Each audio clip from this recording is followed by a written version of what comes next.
Lots of love. Love.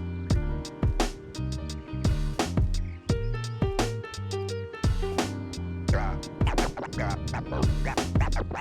lots of love. Love.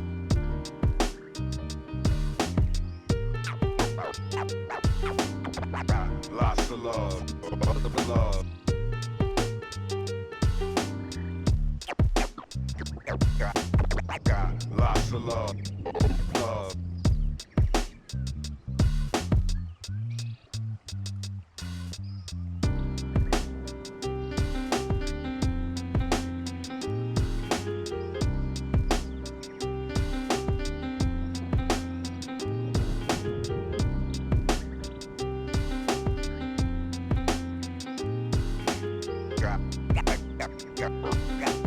Got lots of love. Love. Got lots of love.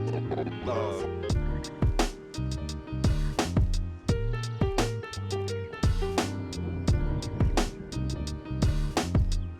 Got lots of love. Love.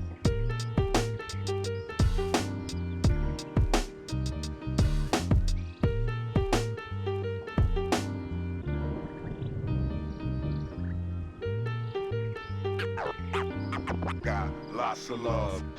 Love.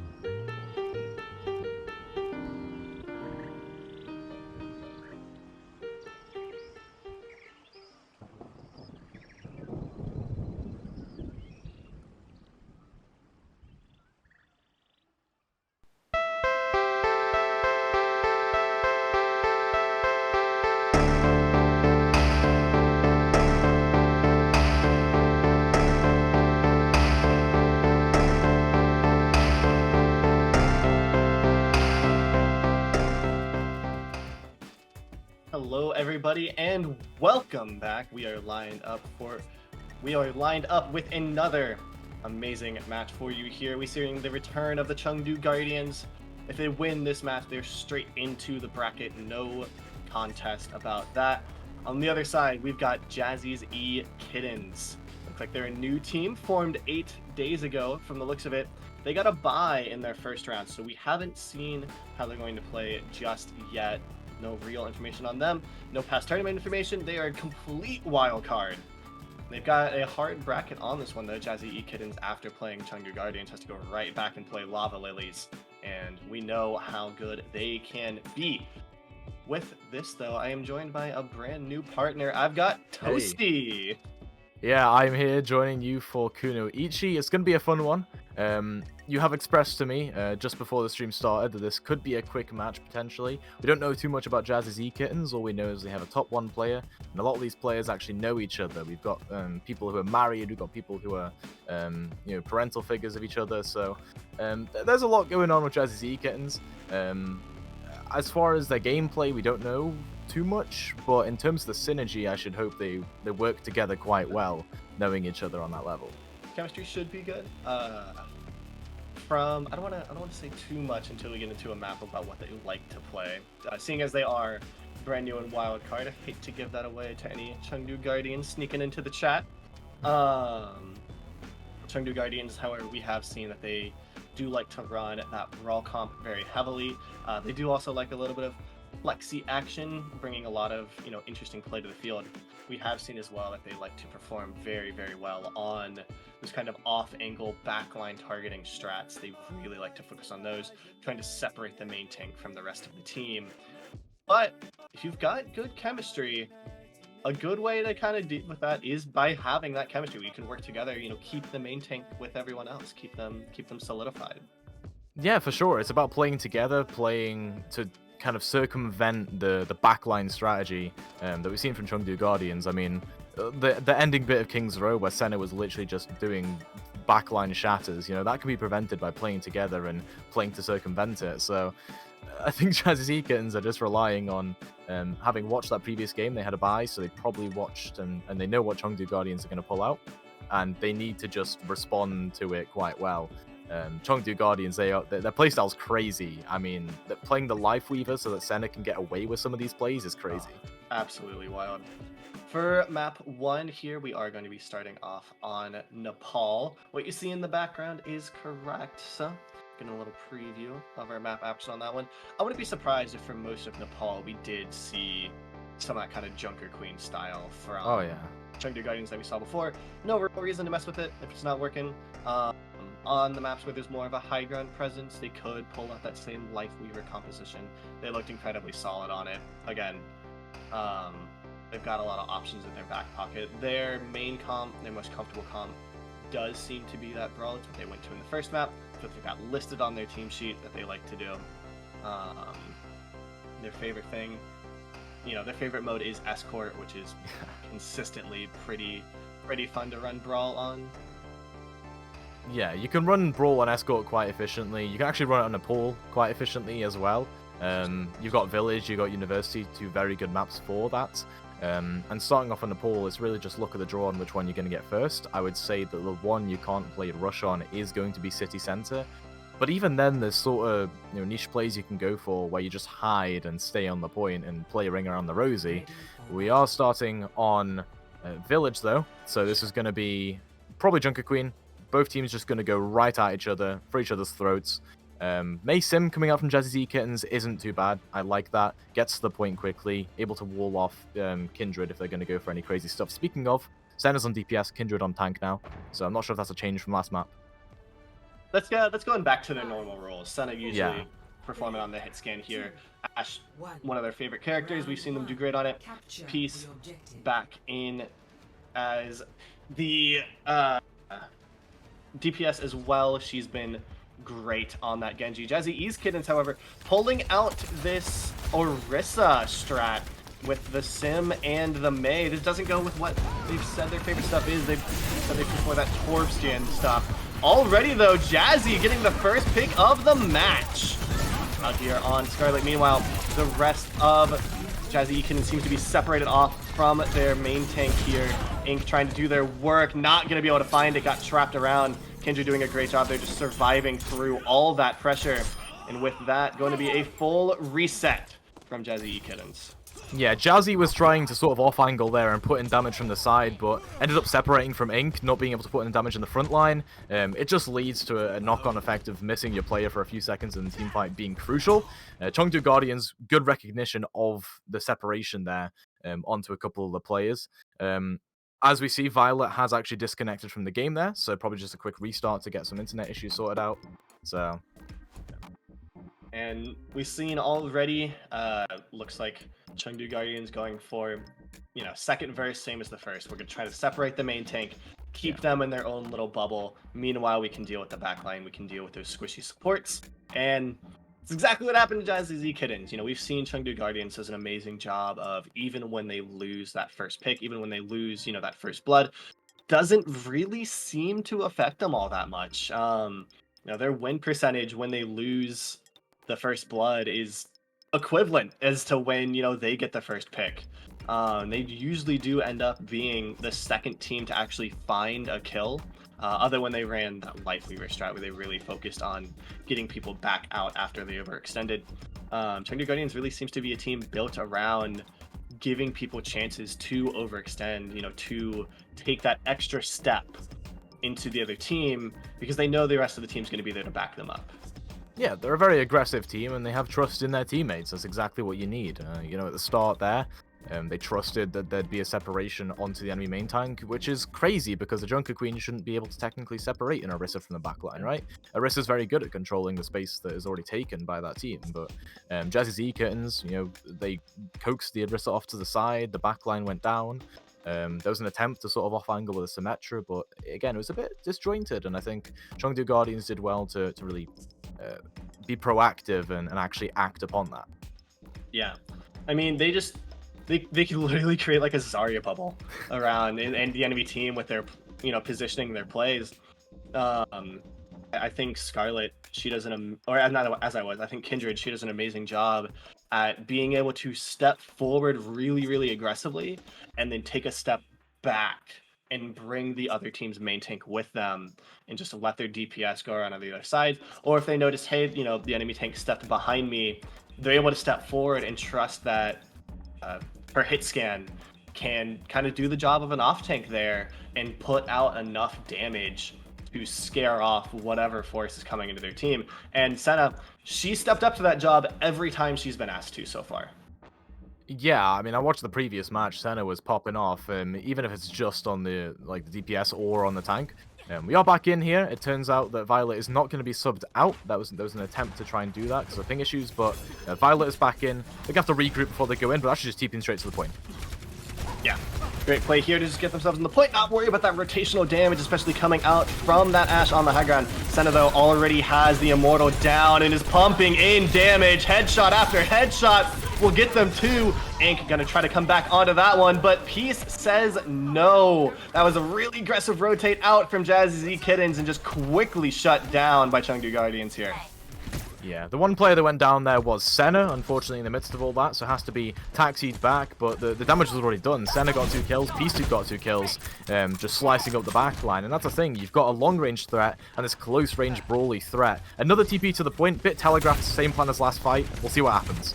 Yeah, I do like seeing this little janitor play that Peace has got going on, but Kindred here with a huge rampage, grabs all of them with the anti. That Immortal Field is not gonna be enough. Zepturn puts on the DPS cloak for a little bit and grabs 3, closing out the fight. Not even enough time to really go through it, just an insane measure in speed. Yeah, immaculate cleanup coming through there from Zepturn. In fact, there were a couple of kills for Jazzy Zekins that could have turned the fight around, but now it's go time. Jazzy Zekins have to TP to the point straight away, same plan, and maybe use a Blizzard or a Terror Surge just to get in there. Kindred here looking to try to cut them off a little bit. He is going to manage to, and now a huge Baptiste window that Jazzy is going to have to cut through. They've got 5 ults here, popping them all with no hesitation. He's going to grab Scarlet through this, but Senna has quickly matched the support field. Peace as well onto the backline, and now with this huge wall across point, they're going to be able to survive for a moment, but not too terribly long, as your supports are gone, and so are you. Good lord, look at Kindred there, just staying on 1 HP the entire time. The only HP that matters is the last one, and Zepturn does a great job with their pacing to make sure that they can put out their damage while making sure that 1 HP stays on her main tank. Yeah, exactly, and Chengdu Guardians played that last fight extremely well, given the context of it as well. They were going into 5 ultimates from Jazzy Zekins. They hadn't used a single ultimate the entire round, in fact. It all hinged on that final fight. All 5 ultimates used by Jazzy's, and Chengdu Guardians, they kite it, right? They feel the effects of it. Kindred goes low, Zepturn goes low, Senna, gets taken out, but it doesn't matter, because Zepturn paces it so well, paces the healing, balances it out with the damage, puts damage out even when Senna's down, and then Chengdu Guardians just bounce back after all the ultimates he used and the threats are gone. Really, really good game sense coming through from the team as a whole. Yeah, and I love the positioning as well. Kindred doing a great job of just keeping 1 foot on the point, making sure that it never flipped. Now Kindred back on this Junker Queen. Junker Queen Mare coming up from Jazzy Kittens now as Senna quickly taken out by Violet. Going to be up to Kindred now to try to keep this fight going, but as the members fall around them, going to be a little bit dicey. Peace manages to keep it going a little bit more as Kindred trying to chase down that one last Inu. Going to get cleaned up by Peace. Peace playing the janitor so far on this game and mopping up Jazzy Kittens. Yeah, Jazzy Kittens, they were completely cut apart, separated throughout that fight. Even now, they're still fighting it out as Peace almost goes down, but does all of the work in that team fight. 62% towards the Dragon Blade. They've only just capped the point. Jazzy Kittens don't even get a chance to come back in because they're scared of Peace just catching someone off guard, and Peace is really good at this, catching people out of position. Now Jazzy Kittens set up, looking to get into this next fight. Just gonna have to run straight to the point. No Symmetra teleport to help them this time, and in the meantime, Ink's taking a lot of damage, trying to get back onto that point. Peace back in the back line. You can see them charging up the blade. A quick immo there to take out Kindred, but everyone else is low, and Peace is in position. 10% more will get them to the Dragon Blade. They've got it now. They don't even need to pull it off, though, as they've already cleaved through this backline. Only the Lucio is left for healing, and it's not gonna be enough as Zepturn once again puts on the DPS cape and takes down 2 to close out the fight. And in a lot of these team fights, it seems like Ink is a bit preoccupied with Peace, right? We're seeing Peace POV for all of these team fights because there's just so much distraction going on. Everyone on Jazzy is looking at Peace, but not looking at the other threats. Senna, Kindred, Zepturn even, who's just playing such a good DPS Baptiste at the minute. Yeah, and we're seeing every single person from Chengdu Guardians pull up their game right now. You know, last time was the Kindred and Senna show. Now we're seeing Peace and Zepturn. Senna, though, not willing to give up the spotlight, picks up 2. And Jazzy Ekin is now getting pushed out all the way back to spawn as Peace closes it out one last time. It's a little bit of a style on the bell and just gets set up for the next one. They're almost like a falcon, you know, perching on that top post, waiting for their prey to come under them. Yeah, to be fair, it was a bit of a zoning blade there from Peace, but it did the job. Senna did the cleanup after all the damage was done, and now 83%. Last fight, again, Jazzy's E-Kittens have 4 ultimates building up, but Chengdu are taking an early fight. And with 10 seconds left on the clock, gonna be dicey to see if they can even really get a good touch here. Jazzy getting forced out a little bit by Kindred's positioning that window up as well. The Rampage is in from Ink, but only catches 2 on the backline, and no one's there to capitalize. So both Scarlet and Zepturn able to just peel off on their own little area, get the ammo, and get themselves back into it. Finally, Zepturn will fall. One of the first times we've seen that all game as they're taken out by Jazzy. But Senna still up on the high ground. They've got the shot. Peace and Senna, the DPS duo of the day, coming out quickly here in a convincing show for the Chengdu Guardians.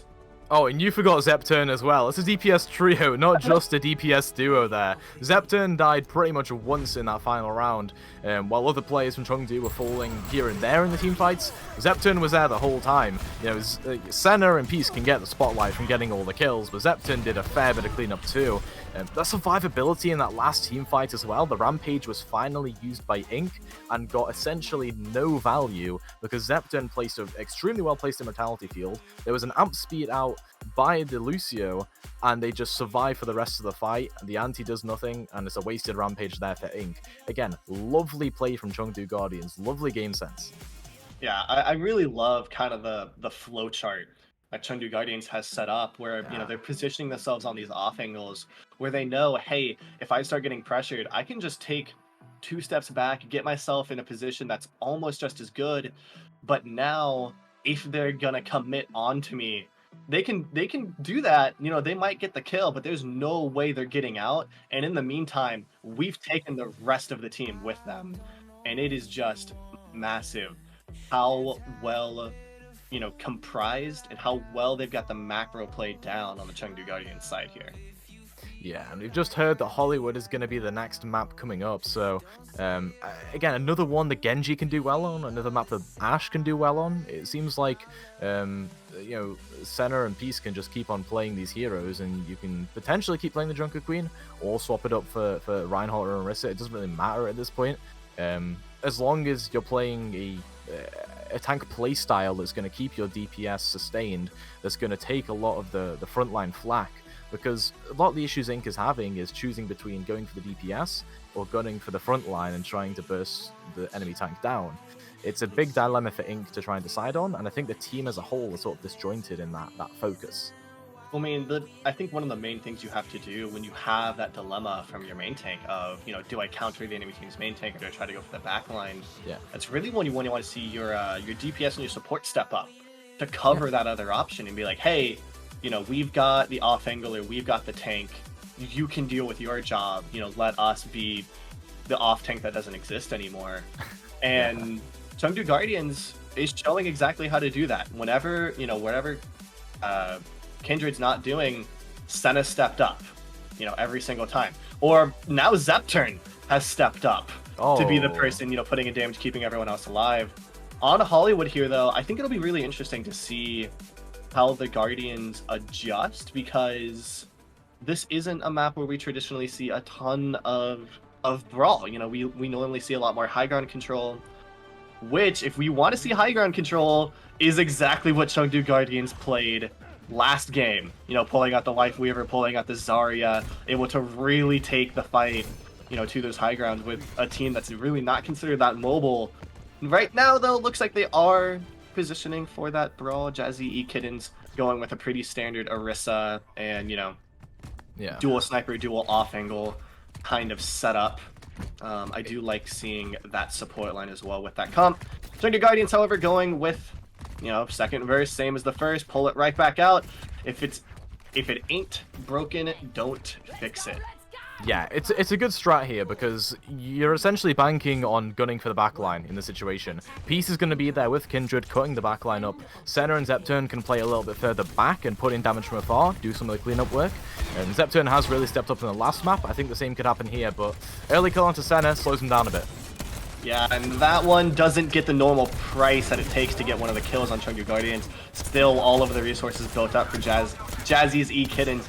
And you can see how Chengdu's Guardians' pace turns the moment they don't have all of the resources out. They've taken a much, more safe kind of stature, really trying to get that poke damage in, see if they can get a pick.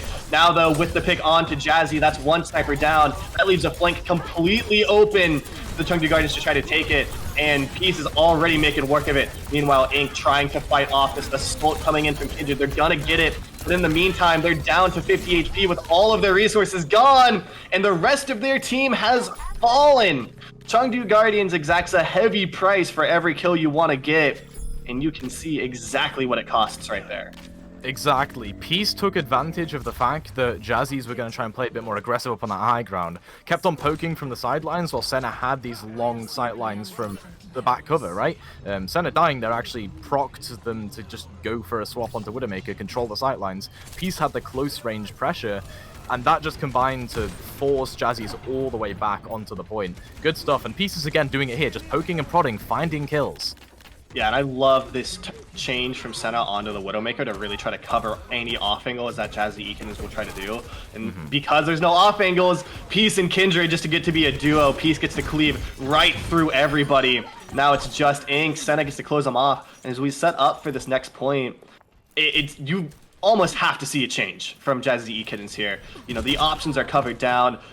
That might be it. Hey, the kill onto Senna, your off angles are open now. Split up, see what you can do. Yeah, exactly. I mean, the swap onto the Brig was an attempt at an adaptation here from Jazzy E-Kittens, but it's first picks that you need in the team fights. You're going to remove threats by doing that, but an early blade could cut them up. Oh no, early blade will cut them up. Cleaves through, no chance for the immortality. Gonna eventually die to Ink, but at the end of the day, what does it matter? Scarlet just going for a nice Sunday drive. Yeah, I mean, this is... When your Lucio isn't even participating in a team fight, when you win a 3v5 in that situation, that's when you know Chengdu Guardians are good at the video game, okay? Peace getting 3 kills with the Dragon Blade when there's plenty of resources to stop it on Jazzy's E-Kittens, bear in mind, right? You've got Spears from Ink, you've got a Bash from Botanic, you've got Immortality Field, you've got tons of resources to stop the Blade, and Peace still gets value. That right there is Chengdu Guardians prioritizing just what's important in the team fights, breaking the Immortality Field, dealing with his resources, and basing them out. It's just an incredible play. As the E-Kittens once again approaching that 5 ult fight that we've seen from them before. Yeah. Meanwhile, Chengdu Guardians really only going to be able to bring support ults into this one. We see all Jazzy E-Kittens a little bit trapped up in this high ground. They can't get a ton of their members involved. It looks like they're going to try to go for like a sandwich play onto this cart, but not if Senna has anything to say about it. Quick kill onto Jazzy, and this puts Peace into the backline on 30 HP. Can they get out? Yes, they can. Jazzy E-Kittens a little bit snake bit there as they don't try to regress on the Peace at low health, and because of this, they're all just trapped in a corner. They can't find their way out. Finally, the Brig rally looks to be their salvation. Dragons on the cart, not really finding a whole lot as they just can't make their way onto it. These support ults, Scarlet hasn't even had to move. Ink now finally finding an entry with this huge Orisa ultimate, but still, there's just not much here to say for Jazzy E-Kittens. They've got the well, as right as I say that, Caster's Curse, Ink and Unu, they've got the parental connection coming back on through, and so they do manage to save this final point by the skin of their teeth. And Senna immediately gets another pick. Yeah, Senna. That's the story of Jazzy E-Kitten's life right now. Just getting picked off here and there by pesky little DPS players who are just mechanically incredible. I mean, how do you find picks like that? Well, you seem to not, as Kindred able to come through there, get out Jazzy, no recall to save him there, and Peace has another Dragon Blade. You know what this means. 2 picks on the table, everyone else is gone. Ink tries to overcommit, and that is the round. 3:23 left on the clock, whether you count it forward or backwards is going to give you the same time. And Jazzy E-Kittens now down to their last leg, do or die. They not only need a full cap, but they've got to get it with over a minute for any chance to win this round. And Yeah. trying to match that time bank, well, it's got to be nearly perfect. Jazzy Ikenin's only won one fight on their defense, so they have to win every single fight on their attack to try to match it. Yeah. I mean, it was a fight as well where they had better spawns. You know, the only reason they won is because Inu came back on the Sojin and started hitting shots, right? I think Jazzy Z Kittens, they're a bit hesitant in terms of the style they're playing, right? They don't have a, like, I guess, idea as a team of how they want to play into Chengdu Guardians. They're not using ultimates confidently, right? I mean, they're building up to 5 ultimates, not using any of them in these team fights because they think it's too risky. As soon as a pick comes through from Chengdu Guardians, they back off and they're like, okay, what do we do? Like, they're confused. But like, using ultimates can create these imbalances in the team fights. Sure, you know, you lose a player, but you also have an ultimate that can potentially turn the team fight. And they're just not being like confident enough to use those ultimates and turn team fights. Like, Senna and Peace are very easily punishable with just an ultimate here or there in these team fights, and you can rotate those very effectively as well.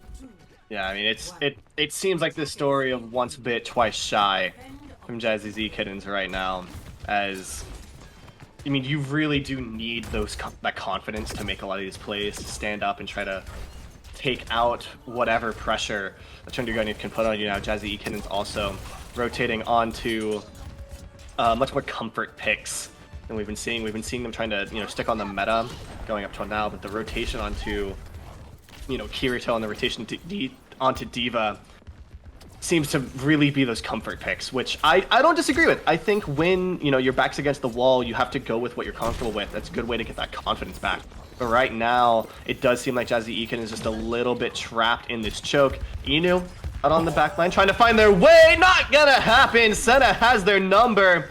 And now Peace jumping into the back line. They've got the support of the Zarya bubbles, not being able to find anything, but they're gonna find enough, you know, put up enough pressure that Jazzy Eken just has to leave. And oh no, we thought this was just gonna be a, you know, a regrouping, a recollection. Not gonna happen. The only place you can regroup against this team is in Spawn.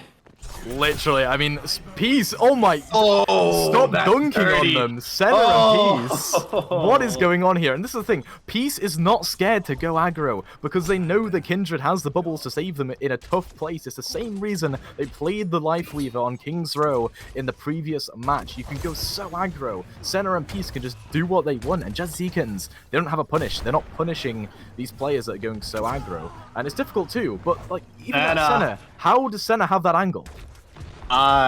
You just can't let a Widowmaker take that big of an that big of an angle, and it looks like Inu now trying to pull out the counter Widow, but in the meantime, Ink down to 1 health. Violet trying their best to get to them, not gonna happen, and Senna has also taken out the counter Widow now.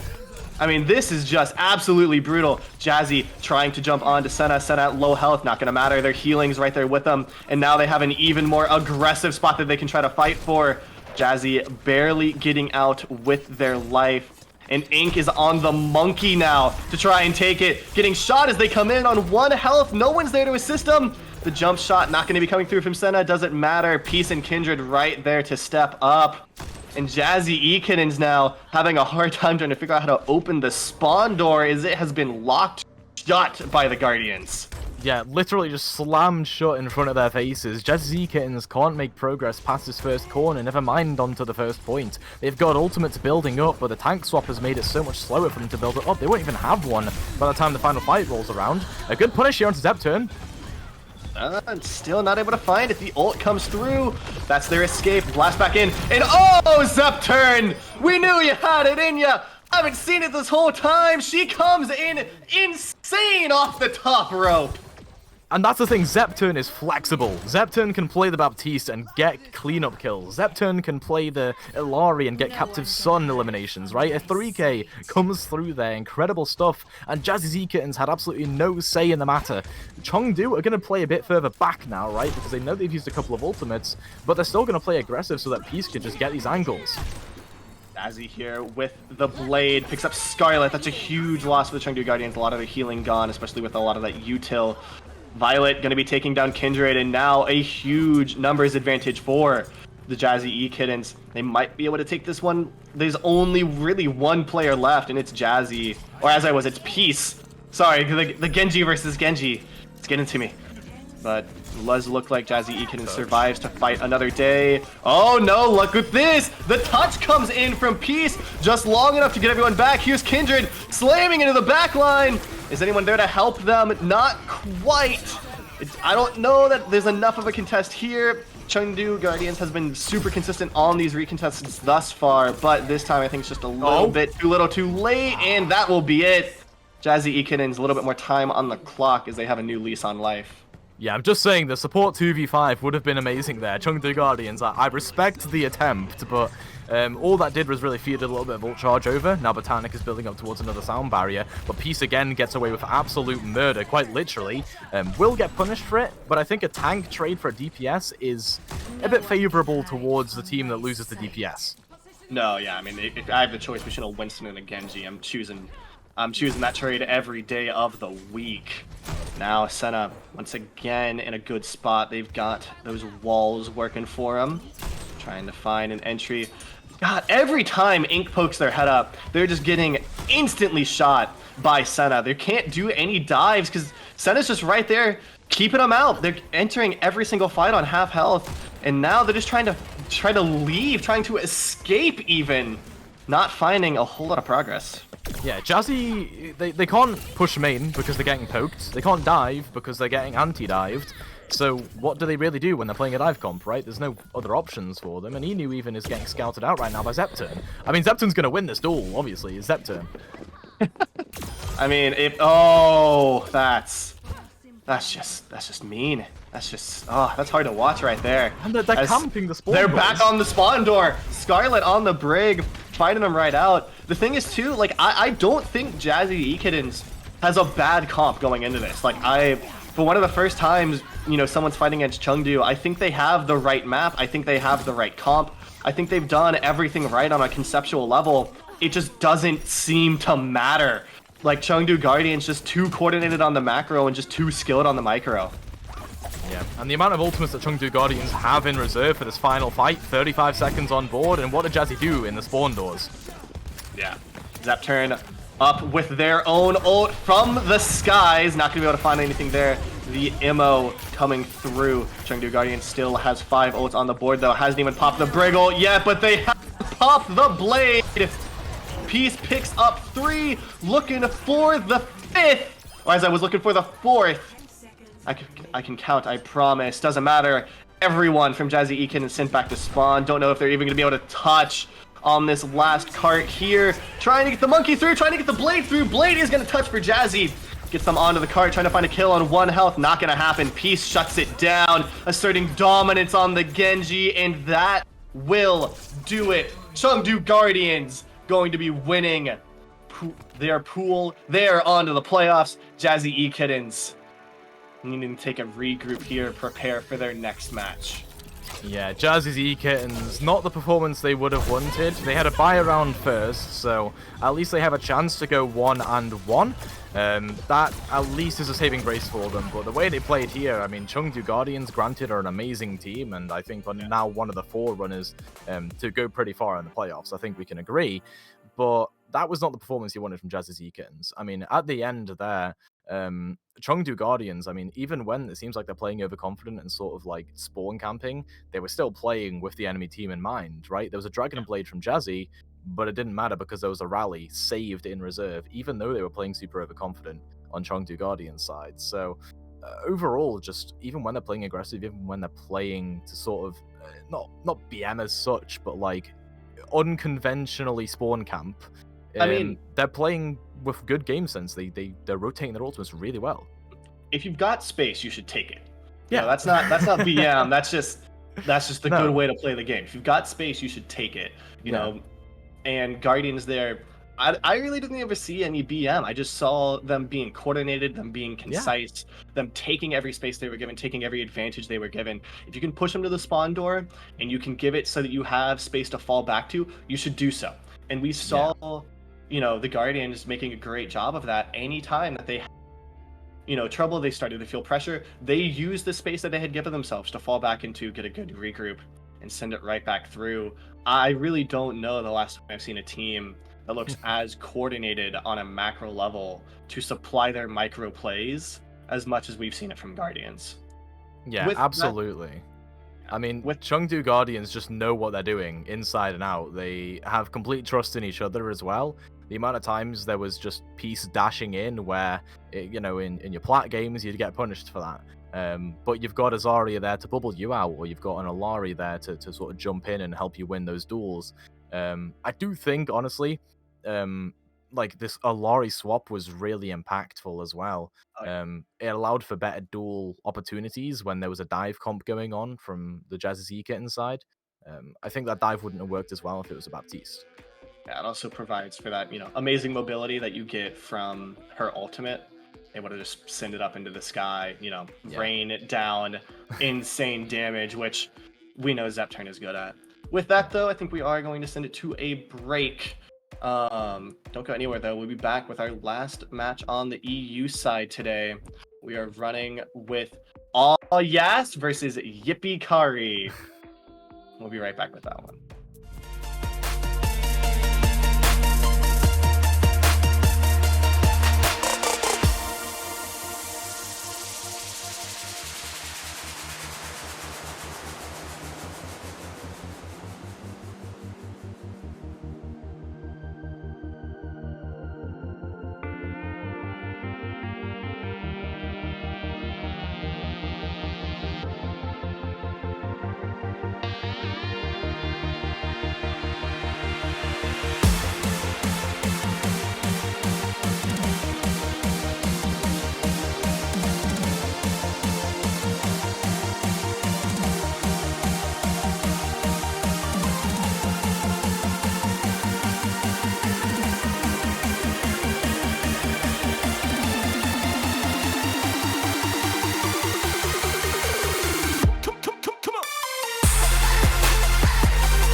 Water is the softest and most yielding substance, yet nothing is better than water for overcoming the hard and rigid, because nothing can compete with it.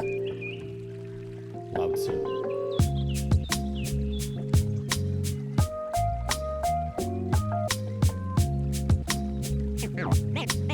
Name straight, new wave.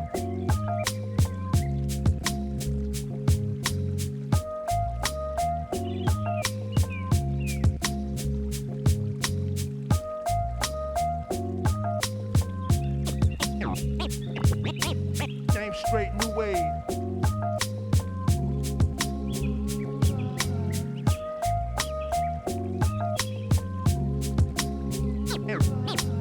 Name straight, new wave.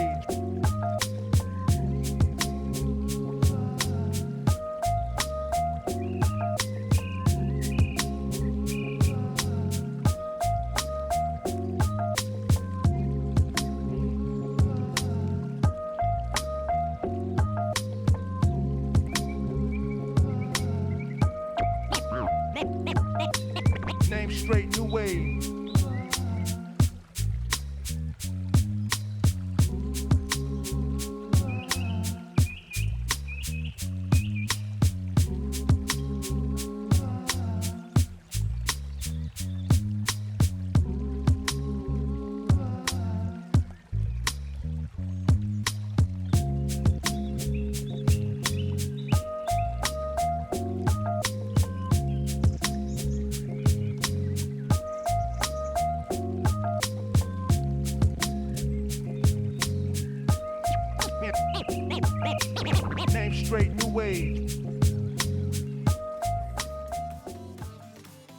Hello and welcome back to the Kunoichi Kerfuffle. It is the last match of day 1 here for EU. We've got Ayas versus Yippee-Kari. I'm joined here by Toasty. This should be a good game to close the day out. Yeah, absolutely. Both of these teams have taken a victory in their non-bye round so far. Both 2-0, so pretty dominant stuff, and I think there's not much of an imbalance between these two teams, as far as I'm aware. We've got some really good, well-known players on both teams. We've got people like Sabotabi, who, again, pretty well-known in terms of marginalized gender tournaments. We've got Dominic, we've got Noya, who are also pretty well-known on Ayas. Team Yippee, they have Santix, who is, again, a very big community figure. Everyone knows Santix. Santix is incredible at the game. Has played in plenty of tournaments, again, for marginalized genders in the past. So it'll actually be quite a clash of well-known community figures here, which makes it quite fun, because there could be some banter thrown around on Twitter and such. So yeah, I mean, this should be great. I mean, all of these players have been around for quite some time. I remember all the way back to the Overwatch Empowerment Cup, I think in 2021. Pursuit is kind of the core that has kind of morphed into Ayas today. So a lot of these players have been together for quite some time. Yippee hasn't been around for quite as long, but still quite a good bit of time. Anyone familiar with Calling All Heroes will recognize a lot of these players. They've been together for a good bit of time and found some mixed success, but definitely a strong team. I do agree. I think these teams should be on pretty even footing. I think this will be quite a good match. Should go to map 3. yeah, I think map 3 is a very valid assumption to make here. We've got Sabotabi and Dominic in. Dominic was listed as a substitute technically on Ayas, but Dominic just absolutely destroys on any hit scan hero ever. So that is completely fine. Sabotabi Dominic, lovely DPS line here. I think what you're looking at here for Yippee-Kari is the back line. I know that Santix, Kayla, both very proficient on that flex support role. I think Yippee-Kari, you're going to have a lot of trust in that back line to try and push in that front line, put a lot of pressure up, while Sabotabi and Dominic off-angling, putting on pressure. That's what we're going to be seeing from Ayas. Then again, don't want to write off all the other players, because again, everyone here is good enough to be on these teams. Toasty, I'm looking at the tank here for Ayas, and I'm questions. I don't know about the Roadhog. I mean, I don't know. I've seen it really been played to know that it's bad per se, but I mean, the fact that it's not getting played kind of implies that. So, I mean, it'll be interesting to see what they're kind of going for, and it will be on hitting those hooks and trying to get some value off of it. Not able to find it so far, but has been able to take some presence over the point. Dominic over on the side on the soldier, pumping in some damage, and that is first cap. So I mean, if Ayas can just hold on and keep ticking up percentage, but that's a nice shot from Sunshine and a second to follow it up. And so that should just be Yippee-Kari. I mean, slow start, they do give the flip, but they should just be able to win out this prolonged fight and get the cap back. Yeah, the pros of the Roadhog, you've got good staying power, and if you hit your hooks, you're good, alright? But the problem is, you don't have any way to support your teammates. So Sabotabi and Dominic just fall early, despite the fact they have that staying power for the first cap, 21%. Yippee-Kari are going to get it straight back here. They have a Zarya as well to protect Sunshine, to protect Reese's during those hooks as well. The Zarya against the Roadhog matchup just completely favors the Zarya here, and I think Yippee-Kari just need to make use of it. Yeah, I mean, we saw it again there. I mean, a hook does go through, but like there just can't be the follow-up. I mean, Roadhog doesn't even really have the damage to do that. But if Dominic can just find an opener and the rush coming on through, the Hog can just run in with the shotguns. Blade to try to respond, and a beat on top for the sustain here. Reese's Feces has found a couple of pickoffs and will find the second support there. So not much here for Ayas to stay on the point, but Bullhog still does come through, but eventually, I mean, that's just going to be Sabotabi having to back off. And again, this is the thing about the Zarya. It has more, like, in terms of the team fight, it has more longevity. You have more resources. You can bubble. You can save your teammates when they get hooked in. And now the Junker Queen swap comes through from Sylvia just to try and switch up the tides a little bit. Maybe force out some bubbles with that anti-heal or the bleed. So it's a nice little strategy here. I like it. It allows for more aggression as well. Yeah, and I mean, the window overclock is brutal. Single body shot could be the end. I want to not charge it up quite enough to finish it off, but I mean, if anything, this can just buy time. 82% and ticking now. Sunshine gonna have to be careful as Dominic now pulling it through as Nene in the server. And with that, the Junker Queen here for Ayas gonna be rolling on up. Going to finally be able to find something. I do like this swap. Gonna be able to get this point flipped back over, but not before Yippee build up to 99. Yeah, on the scale of Nene Grav to, you know, like, the Fran Grav, that was a Nene Grav, okay? That was, why do you throw it there? Who was standing there in that situation? Like, interesting play, Terra. They have a couple of team fights to bring it back, though. The good thing here is that Reese's Feces, if they can go aggressive, they'll be able to get that Dragon Blade up, and there's going to be pretty much nothing other than a Suzu to negate it. Yeah. So now it's on Sabo. Has this pulse bomb. Looking for something here in the back line, but I mean, they're going to be pretty aware. Not able to find much of anything, but now it's the rush here. Round 2 for Ayas trying to go in, but I mean, it's nicely kited here from Yippee, and I mean, Ayas just kind of bleeding their ultimates out, and now they don't have much of anything to work with. I mean, their closest ultimate is 60 on the JQ. Whereas Yippee, I mean, they're about ready to go with that blade, and if they can just speed in, get the bubbles, they're close to the beat as well for the sustain. And there it is. Reese's Feces looking for it. Lots of pressure onto Dominic. Will go down. Now looking for the Kiriko as well. Suzu force. And I mean, Dong just so low. Not able to survive, and it's just Reese's in the back line. Overextending a little bit. I mean, if Ayas can survive here, they are now close to that Junker Queen ultimate, and that could help them survive, but I mean, it's just a bubble onto one of 2 anti-targets, and now there isn't the self-heal. The Junker Queen will go down, and just a couple scraps of members here for Ayas, who have to run into the window of Yippee as well, so that should just be them taking this first point. And honestly, I think what it comes down to, Toasty, is the disadvantage that they got themselves in from the start with that worse composition with the Roadhog. Yeah, it creates an ult deficit, right?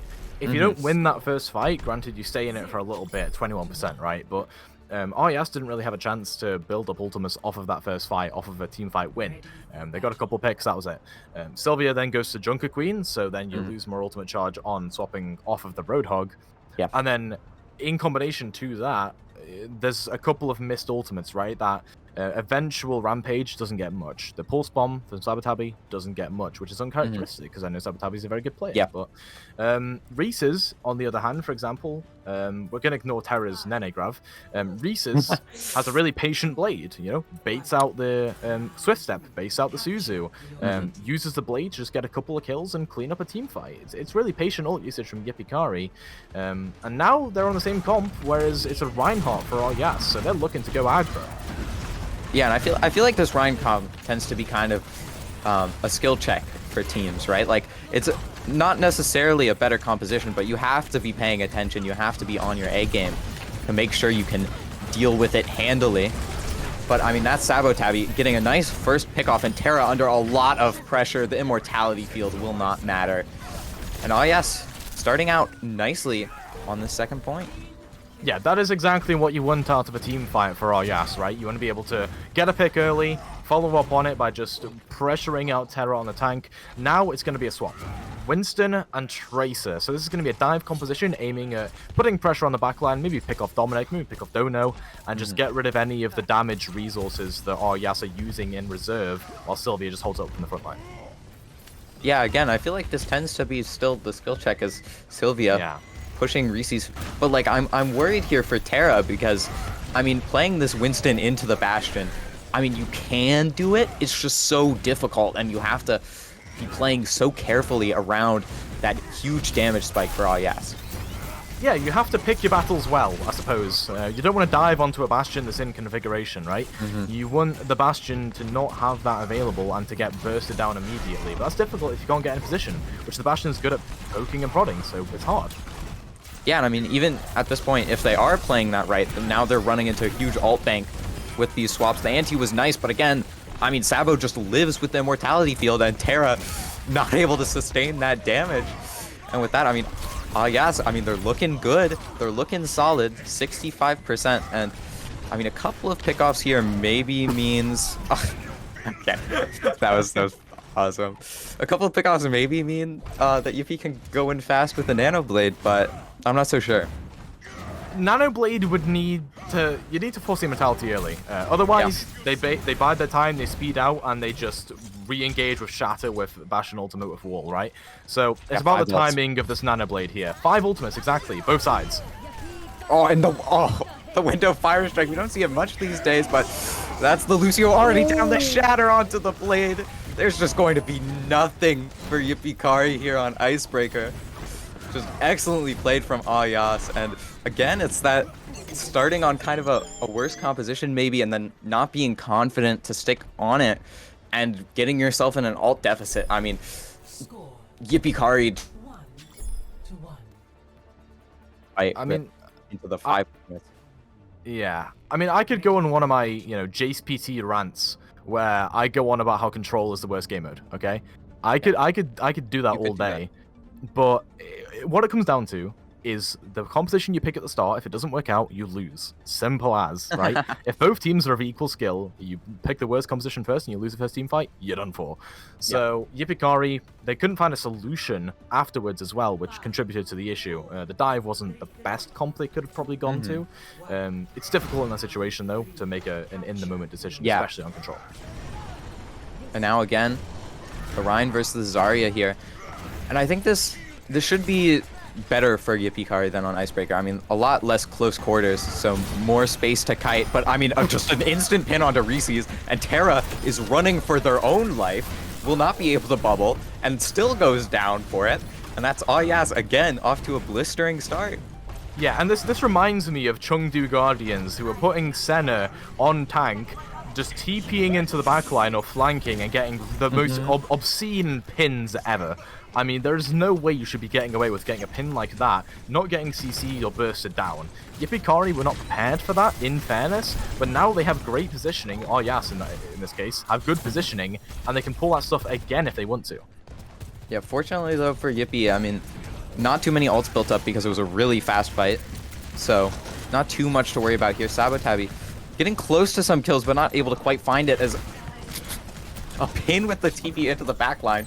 We'll find out Sunshine. And I mean, Sabo looking for more on the Ana, able to land the nade.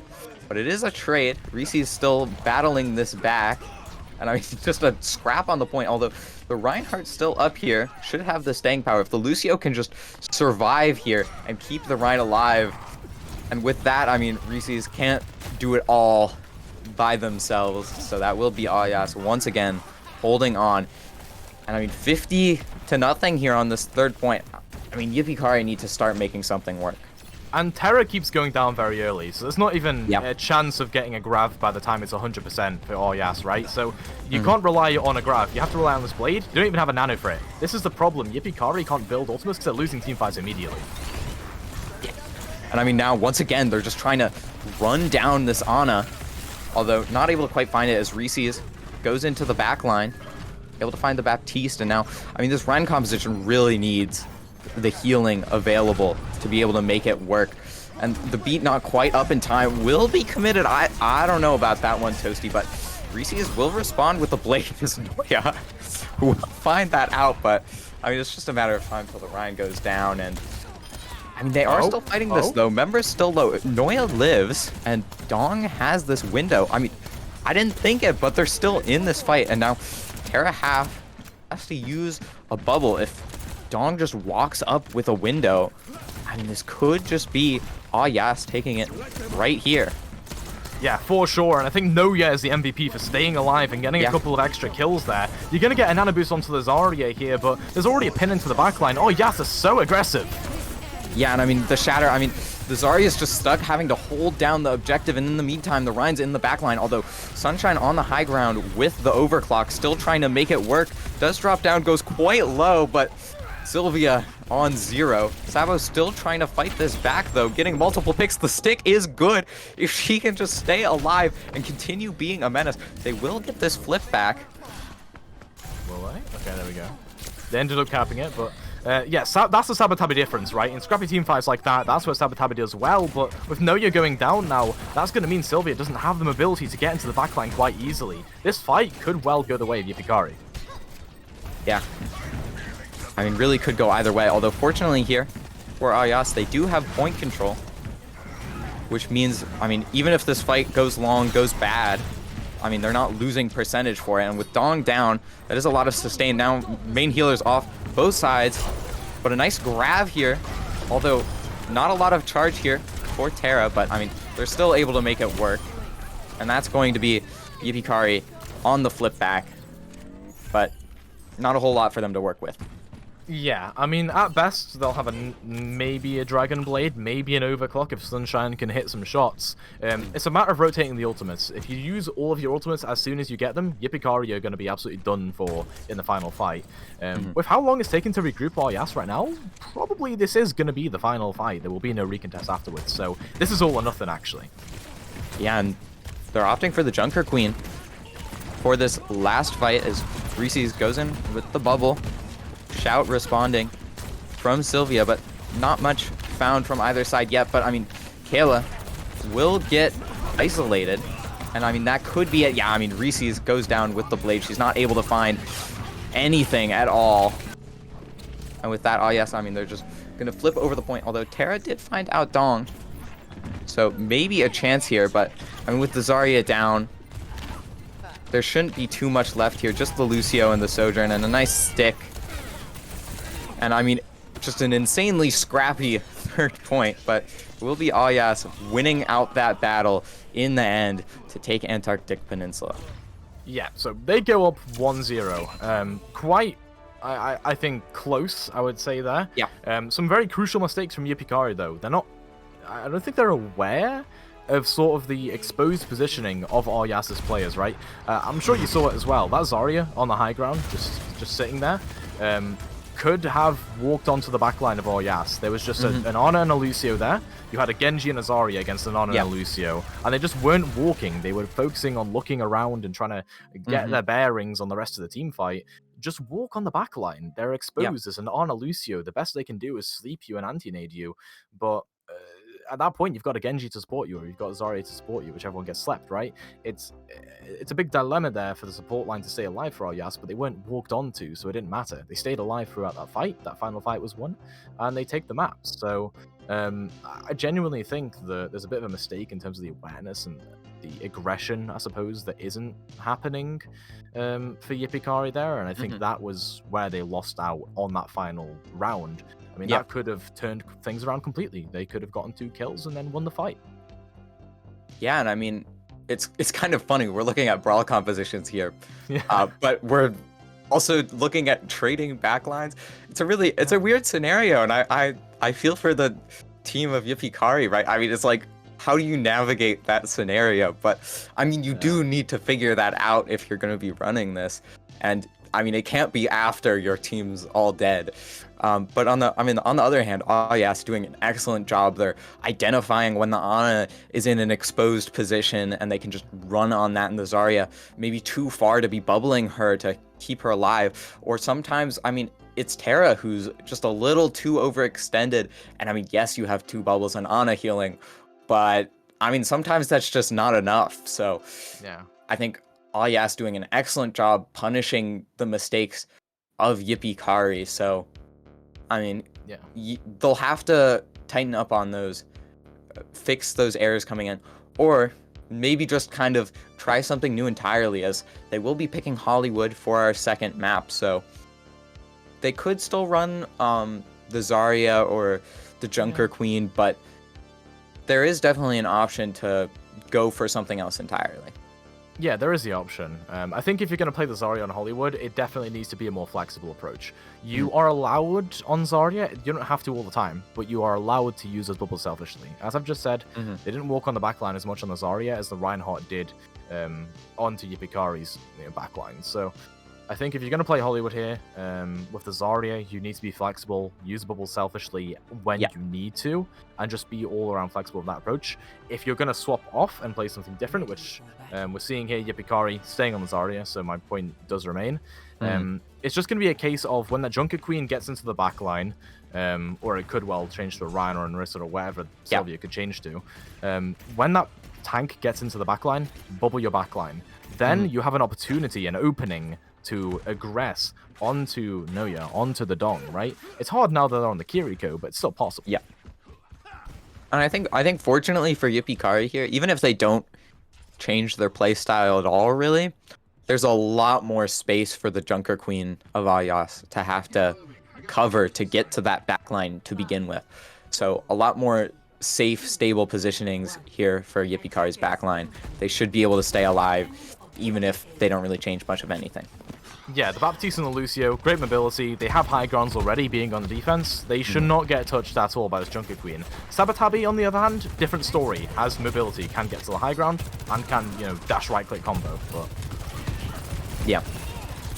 The Sunshine on the high ground, on this Sojourn, just kind of building up rails. Does have to be careful, though. Is interesting, Dominic opting for the Ashe, which does have a little bit more consistent damage, although a little less burst for their trouble, as Sunshine almost finding something, but here it is. Here's the explosion, looking for the Baptiste. The Immortality Field is down, and Kayla, far away, but not far enough, and it's Dominic getting the cleanup on this Ashe.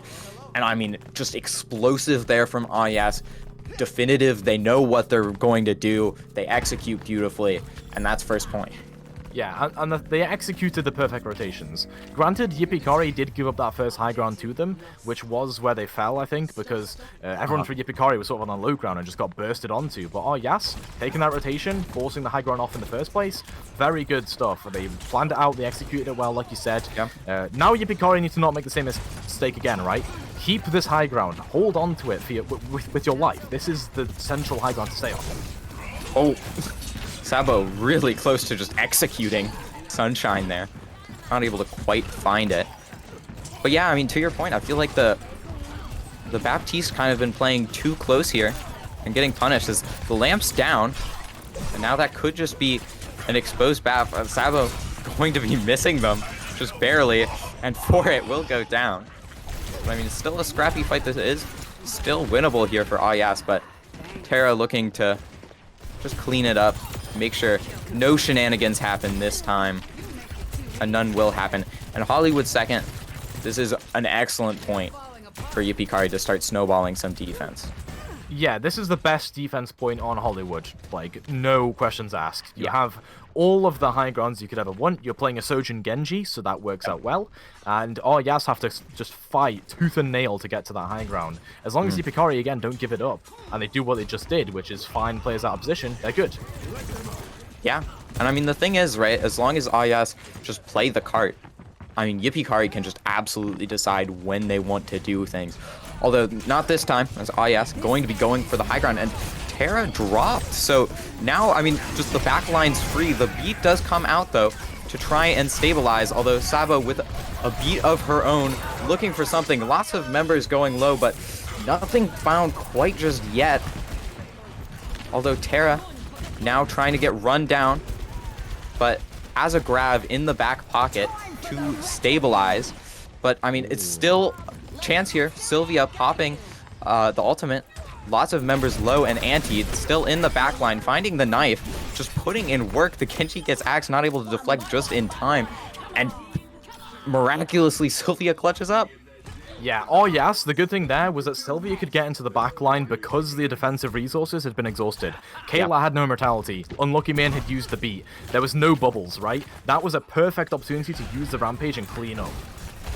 Yeah, but there's still a chance here for Yipikari. Is now both flex supports traded, so now it's about who can sustain more. But if Sunshine can just find the pickoffs in the back line, as she has been doing, the sustain doesn't really matter. in the face of the Sojourn burst. And so this will be, once again, Yippee stabilizing and holding on. Yeah, they'll regain the high ground, but now they have to play a bit further back on that high ground. Makes it a bit more disadvantageous, and actually they're going to have to keep someone on the cart, which means they have one less person to throw up on that high ground and pressure it out. Yas come into this with, again, a 66% to another Rampage after it was just used. Great stuff. Terra is nowhere near another Graviton Surge, so that's already pretty much lapping the Zarya in terms of tank percentage. All it is here for Yippee is biding their time, trying to get an Arm Matrix and a beat up. Yeah. And Reese's went early. Will be forced out, and I mean, everyone has to be off the high ground. Sunshine. Oh, the slide not quite working out there.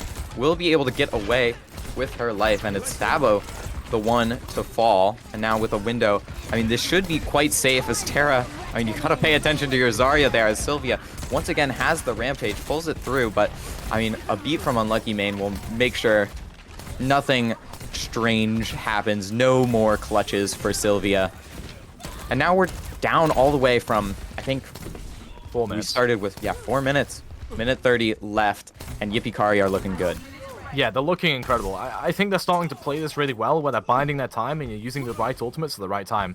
Both support ultimates there. The main objective for that fight, survive. Literally, that's the only thing they had to do, survive. And they used the beat, they used the Amp Matrix to put out extra damage and healing. Terra was kept alive perfectly, and now they have the grab on line, whereas if they had fell, they wouldn't. So now they have these aggressive ultimates to close out a team fight early.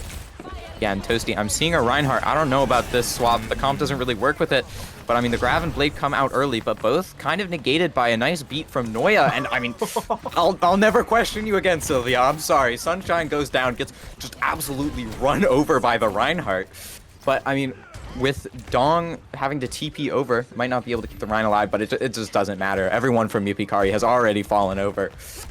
And I mean, it looked good for Yippee, and they were able to bleed a lot of time, but Yas ultimately able to pull it out and get second point capped up.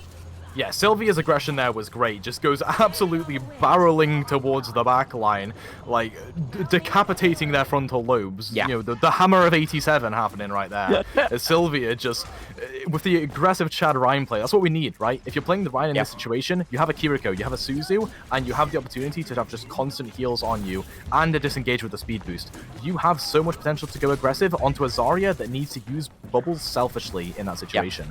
This is how you play the Reinhardt. Yeah, I mean, the Zarya wants to play that long game, right? But a Rhine with, I mean, Kiriko doesn't sustain that long, so wants to play it fast. But I mean, the one going fast this time is Reese's and Sunshine, who've already found out to the DPS of Yippee, wanting to once again be able to stabilize their team, and now looking for these staggers. It could be huge, but Ayas looking like they're gonna barely be able to make it out, but they're still just going for it. I mean, I love this aggression here from Team Yippee, and with that, now less than a minute and only a shatter in the bank for Ayas. Yeah, and with that aggression, Terra bags some extra charge for the mid-fight here. So now Terra's going to be on high charge for the start of the fight, will build up to a Grav, and this could be a great aggressive fight for Yippee. Yeah, so now, I mean, it's just, can Sylvia find something with this shatter to maybe turn the tides, as she's looking for the blade, finds the Lucio. Oh, not quite.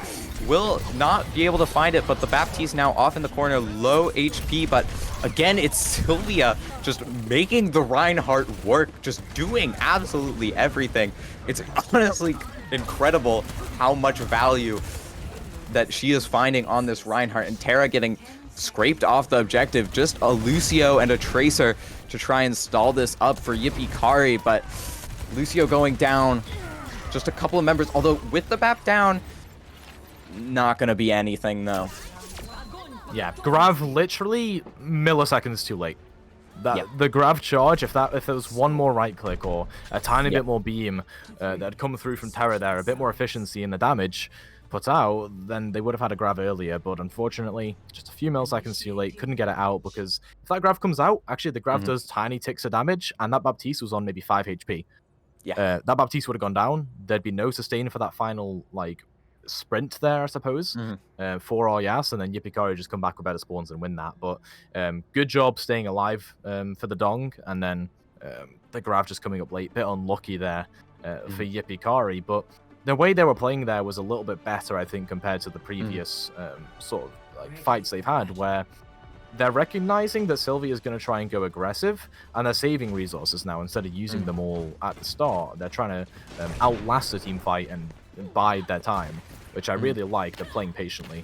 I did say this in the first map. Reese's Feces playing a very patient Genji here as well, not just using the blade to get kills or big flashy plays like the plat Genjis that are in my games, but actually using it to force resources, which is a really good way of using the blade. Yeah, and I mean, it's not all bad here for Yippee-Kari. I mean, you said they were able to look a lot better later on in that. And I mean, you're absolutely, when the other team comes in 4 minutes on second point, I mean, it's not great that you get full capped on, but at least no time left in the bank. So, I mean, it's still a pretty good hold there from Yippee-Kari. And now, fresh start here. Different comp for Ayas. They're going to move over to the Baptiste and also now a Mei. So, definitely leaning more into this Reinhardt gameplay. So, should be interesting to see how Yippee-Kari play around this, as they've already swapped over to the Ana to try and find some nades. No bubbles or DM to try and do that, as I think Kayla's gonna look for a flank. Finds the nade onto the Baptiste, but not able to quite find the follow-up. Doing lots of work here, but you do have to be careful to still keep your Zarya alive in the front line. But this little play will get a little bit of space here in main for Yippee-Kari. We're going to try and take it. And now they also have the high ground available, although Ayas wanting to make sure that they absolutely do not do anything with that, as Sabotabi now finding out unlucky. And I mean, Ayas, yeah, that is a big ante though, and Sabo doesn't have the block. But I mean, they do still have the advantage. If they just stabilize here, they should be fine. Yeah, Yippee-Kari, once the Genji comes back, they should be good in this team fight, but they're just going to blitz straight onto the point, which is bad. You're leaving Kayla out in the open to be taken out. Doesn't matter. Good off-angling here to prevent Sylvia from actually going for your backline. That's good positioning. Yeah, and they've already gotten the first tick. Sylvia has to go all the way back through the cafe. And I mean, that's just a massive ante. This is why you run the Ana, but there's no follow-up. The lamp is good, and now the Zarya is in with the Nano, but all alone. Still able to find pickoff with all this charge. The Mei is so low. Will get traded out, but I mean, it's just Sylvia on the point. And I mean, we've seen miracles from her, but I feel like even this is too much. I mean, the Earth Shatter is available, and there's nothing to block it, no bubbles or anything. If a couple more players get back, it could be big.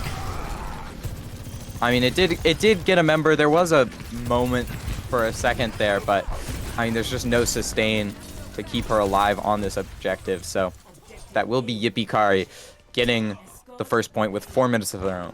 And all they had to use was an Ana boost and a few anti-nades. That is why you play the Ana here, because that Ana boost comes up so quickly. You have anti-nades that can end a team fight in the press of a button, right? And because the Dong isn't playing Kiriko, it's a Baptiste here to sustain the Reinhardt. You don't have anything to deal with the antis. Yeah, although that's a nice icicle there from Sabo, gonna forward all this high ground control for Ayas, who have swapped over to the Bastion. A lot more damage available for them, but here's the blade. Reese is so low. We'll be able to still find out too. I don't know how she's found that on 5 HP, but that is going to give Yippee-Kari the chance to just run in here onto the Baptiste. The lamp only going to spare a moment for the Dong, and it's once again just Sylvia on the point. Yippee-Kari are going to be able to continue pushing this payload. Yeah, Yippee-Kari, I mean, all they have to use there again is a Dragon Blade. They're doing a very good job of rotating their ultimates and actually being patient with waiting for Ayas to make a mistake. I'm not sure what the Bastion's meant to really achieve here into a composition that's going to burst you down in half a second with all of their ultimates. Nano Boost, you can burst people in half a second. Yep. Blade, Overclock, same thing, right? Yeah, and now Sylvia moving over to the Zarya. Now even less synergy with the Bastion, as a grab onto the jail. Not able to find quite the follow-up, but with a second beat, and now the overclock, and Sunshine just uncontested over here on jail. Just going to be able to find out a nice 2 clean picks. And with that, maybe a recontest available from Ayas, but I mean, it's not going to be pretty. Yeah, they're not going to attempt it. They've already backed up. Sylvia's already playing in main. in this final point. Just trying to control some of the space instead of Yippee Kari being able to take it. But Terra has much higher charge at the minute. Yeah, and I mean, Yippee Kari are looking excellent here, and they've still got ults to work with, and they didn't get stalled on second point like Ayas did. So now a chance, the Zarya on incredibly high energy with the Nano Boost just running in. Baptiste has nowhere to go, but is able to survive, I think, a bubble, but I mean, it was short-lived. And once again, Yippee Kari winning out the fight, although Sunshine has to be careful. Yeah, I mean, all of these picks do matter, as Dominic also finding out Terra. I think Yippee Kari got a little overexcited, overzealous here. And, I mean, I thought what a done deal, but absolutely not. Well, it was a fully charged Zarya with 2 bubbles, and then, you know, someone to sustain them. That is really difficult to deal with, even for, you know, 3 or 4 members of a team. And now Terra's going to get caught out as well. Maybe a grab? Yeah, I mean, both bubbles burned for Terra just to barely stay alive, and the grab comes through. Sylvia goes down, but it shouldn't really matter, although Ayas need to not make the same mistake and be overly aggressive themselves as Dominic. Yeah, I don't know about that, and that's going to afford a lot of space here for Yippee Kari.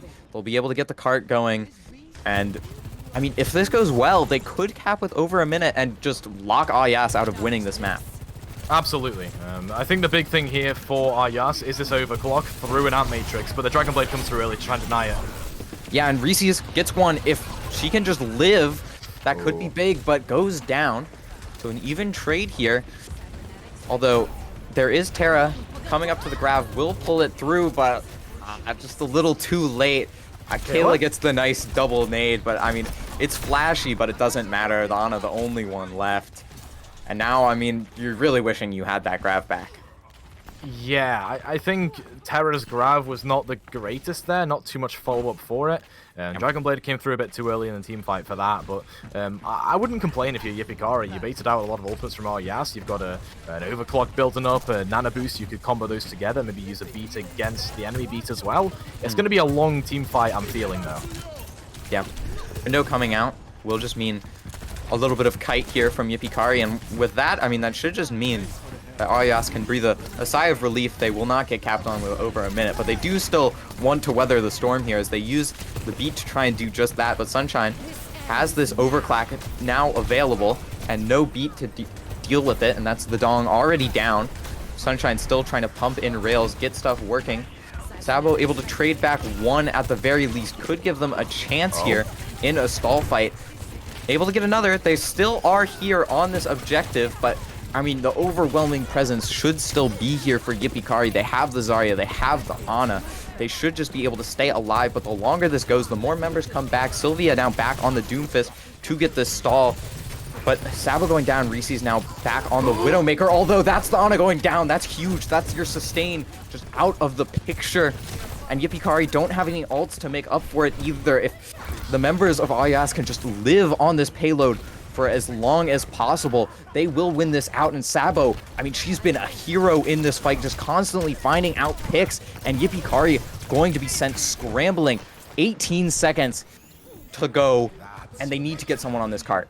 That is the Sabotabi difference. Stalls enough to get that Doomfist back in, then proceeds to get multiple kills in the preceding team fight. That is crazy. And now Dominic has an overclock. What do you do here for Yippee Kari other than just run your head into the wall and try for the best?